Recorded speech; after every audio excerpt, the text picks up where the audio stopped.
Hello दोस्तों, जय हिंद। कैसे हैं? उम्मीद करते हैं आप सब बहुत अच्छे होंगे। दोस्तों, कल मैंने आपको बताया था कि हम बीमार क्यों पड़ते हैं, इसी पर चर्चा चला था।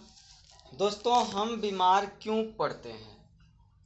तो हम बीमार इसलिए पड़ते हैं कि हम गंदे कूड़े कचरे या फिर फैक्ट्रियों से निकलने वाले धुआं, नदियों के जल, इन सबके द्वारा उत्पन्न जीवाणु, बैक्टीरिया, सूक्ष्म जीव, इन सब के चलते हम क्या पड़ जाते हैं? बीमार पड़ जाते हैं।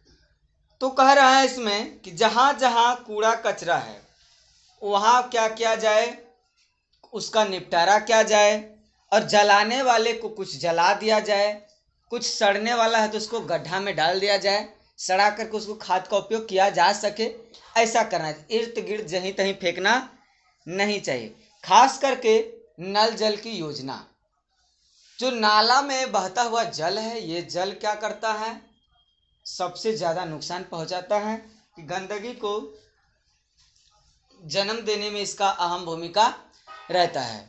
दोस्तों, नाला में जो पानी रहता है उसके अंतर्गत बहुत खतरनाक कीड़ा उत्पन्न हो जाता है, और यही कारण है कि मच्छर भी उत्पन्न हो रहा है। गंदगी के कारण मच्छर भी उत्पन्न हो रहा है, और मच्छर का निपटारा, कूड़े कचरे का निपटारा ठीक से क्या है? कूड़ेदान में कोशिश रहे कि हमको समय समय से कूड़ेदान को खाली किया जाए, ताकि क्या हो, बैक्टीरिया ज़्यादा उत्पन्न ना ले सके, सूक्ष्म ज़्यादा उसमें नहीं पनके। इसके लिए क्या करना, समय से उसको गीला कचरा को अलग रखे, सूखा कचरा को अलग रखे, ताकि क्या होगा कि कुछ उपयोग लायक वस्तु उपयोग भी हो सकता उसमें। और कहीं पर बैठे हुए वहां पर मिठाइयों पर मक्खियां बढ़ रही है, तो उस स्थान पर निकट में रहने वाले समाज जो होता है, क्या रहता है? बीमारी से ग्रसित हो जाएगा। खास करके उसमें तरह तरह के मक्खियां भिन भिनाती रहती है, और स्वस्थ व्यक्ति और अस्वस्थ व्यक्ति क्या करेगा? संपर्क में आने से जो स्वस्थ है, अच्छो आदमी बीमार पड़ जाए। किसके संपर्क आने से? जब बीमारियां आदमी के संपर्क में आ जाता है। कुछ बीमारी व्यक्ति के क्या होता है? निकट रहने वाले होते हैं, यानी कि स्वस्थ व्यक्ति है और अस्वस्थ व्यक्ति के संपर्क में चला गया तो भी ऐसा होता था। पहले क्या होता था कि जब उतना दवाई का आविष्कार खोज न हुआ था, तो उस समय यही होता था कि गांव के गांव बीमारी से ग्रसित हो जाता था, लोग तंग हो जाते थे, दहा जाता था।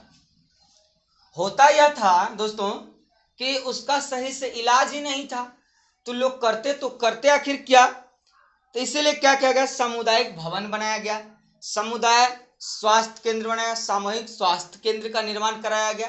तब जाकर के क्या हुआ? इसका फिर निपटारा किया गया।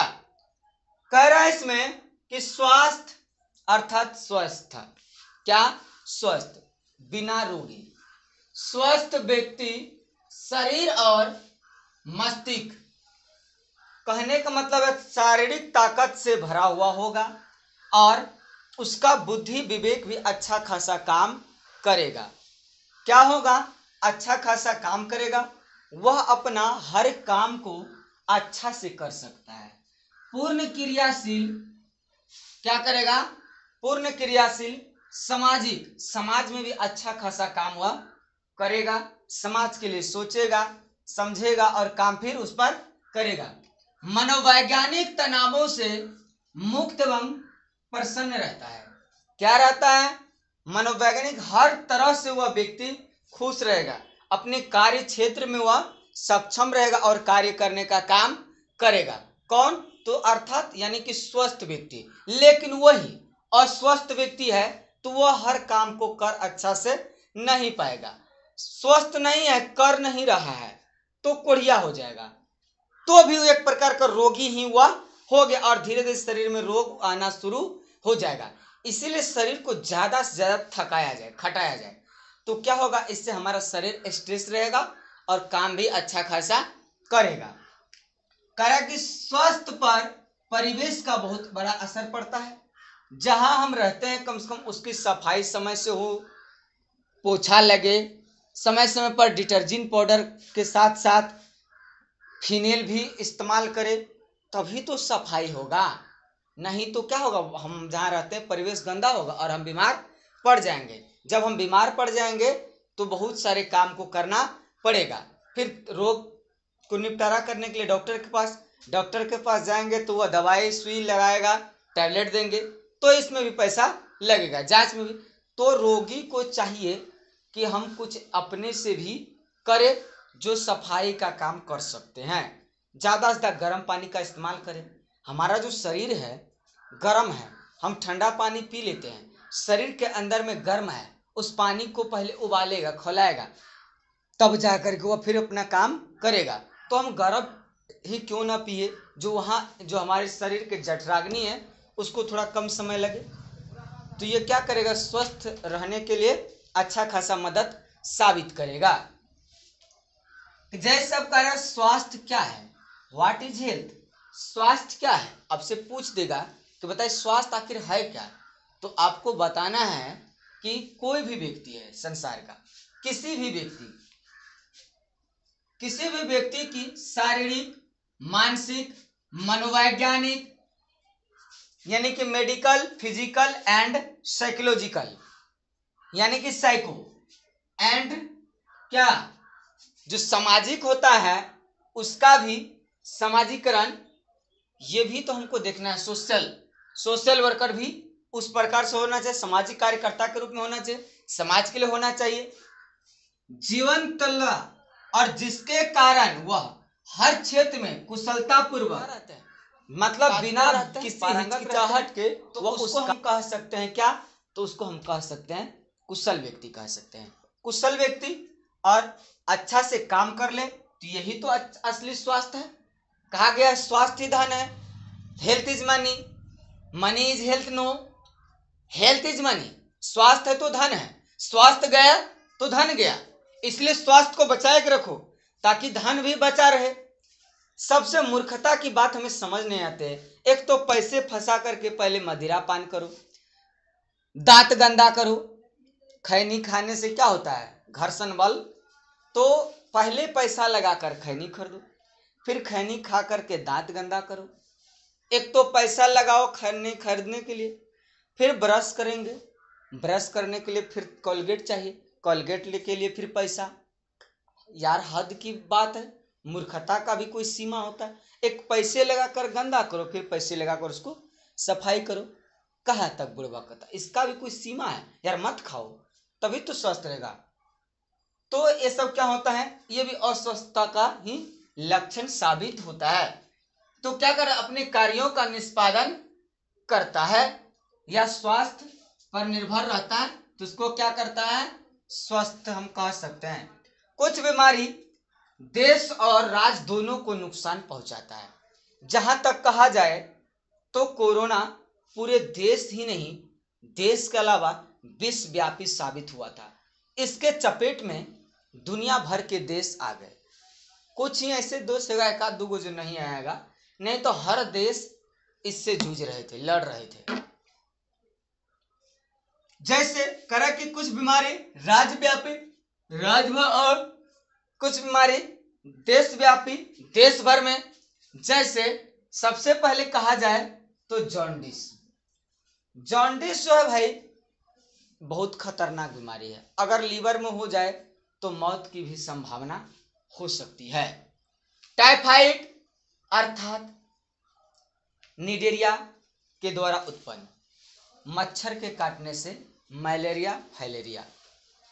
टाइफाइड कोई मच्छर नहीं है बल्कि ये क्या है, एक प्रकार का सूक्ष्म जीव है, उसी के बदौलत क्या होता है, रोग फैलता है। रेबीज, दोस्तों रेबीज खास करके कहा जाए कुत्ता, शेर और बिल्ली उल्ली में पाया जाता है, अर्थात मांसाहार करने वाले जंतु में पाया जाता है, और उसका नाखून क्या होगा, नुकीला होगा। कुत्ता के शरीर में रेबीज रहता है और रेबीज को फैलने के कारण हाइड्रोफोबिया बीमारी हो जाती है और पानी से वह डरने लगेगा।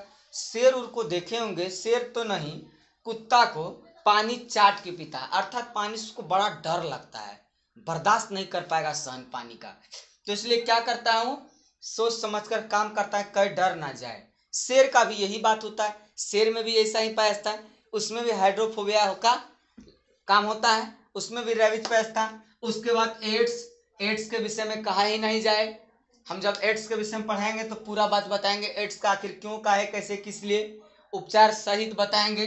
उसके बाद टीबी तो आप लोग जानबे करते हैं टीबी क्या होता है, ये भी पूरे देश में फैल जाता है तो बड़ा दिक्कत होता है। विश्व टीबी दिवस मनाया जाता है। टीबी से आदमी का खांसी, नाक मुंह के द्वारा ब्लड गिरने लगता है, ये होता है। उसके बाद पोलियो तो खास करके कहा जाए तो हम कह सकते हैं आंगनवाड़ी के महिला के द्वारा ऐसा चलाया जाता है, पिलवाया जाता है। तो पोलियो जो है तनका बात थोड़ो न है, आज जो अभी चुटपुटिया सब निकल गया भजप्पा वाला सब, अरे इन लोग का तो कोरोना का दवाई सही नहीं हो पाया, बात करेगा पोलियो पर। कांग्रेस की दिन है पोलियो, अगर ये पोलियो नहीं चलाता सारा भाजपा अपाहिज पैदा लेता और टैं करना इसका बंद होता, तो पोलियो सफल रहा। और तो मजे की बात और है कि आदमी को होता है माता मैया बीमारी, हालांकि वो माता पिता है नहीं, वो गर्मी के कारण होता है चिकन पॉक्स, तो इसका भी इलाज निकाल दिया गया कि नहीं निकाला गया, निकाल दिया गया। उसके बाद मलेरिया तो भाई जानबे करते हैं मच्छर के ही द्वारा लोग मानता है। उसके बाद हैजा, पहले हैजा और प्लेग बड़ा फैलता था, गांव के गांव आदमी बीमार, पेट झड़ी तो एकदम पहले चूहा मरना शुरू हो जाता था, लोग तंग आ जाते थे। अगर गांव में कोई बीमार पड़ गया हैजा के शिका तो उसको गांव से बाहर भेज दिया जाता था, अलग जगह चौर चातर में रहा, जाओ अकेले, खाना बांस से हुड़ के देता था, खाओ खाते रहो ठीक हो जाएगा तब तुमको लाएंगे। ऐसा सिचुएशन आ गया था लॉकडाउन के समय, बाप बेटा पुतोह सबका अलग हो गया था। अरे भाई हद है। हाँ लेकिन जो संयमित रहा, डरा नहीं, उससे लड़ते रहा, लेकिन दारू रू पीने वाला नहीं मरा उसमें, क्या शरीर में एनर्जी रहता था उसका, खूब पीता था ना। तो हालांकि दारू भी नशा ठीक नहीं है, वो स्वास्थ्य के लिए नुकसानदायक ही है। उसके बाद डायरिया, ये तो डायरिया का आप नाम सुनवे किए हैं, तो डायरिया भी फैल जाता है। तो इन सारे चीज़ों को देखा जाता है। अब बात आती है अच्छे स्वास्थ्य के लिए क्या क्या आवश्यक है, अर्थात हम स्वस्थ कैसे रहे, इसके लिए किसकी किसकी जरूरत है, क्या क्या हमें चाहिए। इसके लिए हमें बहुत सारा चीज़ों का जरूरत पड़ेगा, तब जा कर के हम क्या कर सकते हैं, अपना भरण पोषण अच्छा से जिंदगी जीने का मजा जो है जी सकते हैं। तो कल हम बताएंगे अच्छे स्वास्थ्य के लिए क्या क्या आवश्यक है, या फिर अच्छे स्वास्थ्य के लिए आवश्यक शर्तें।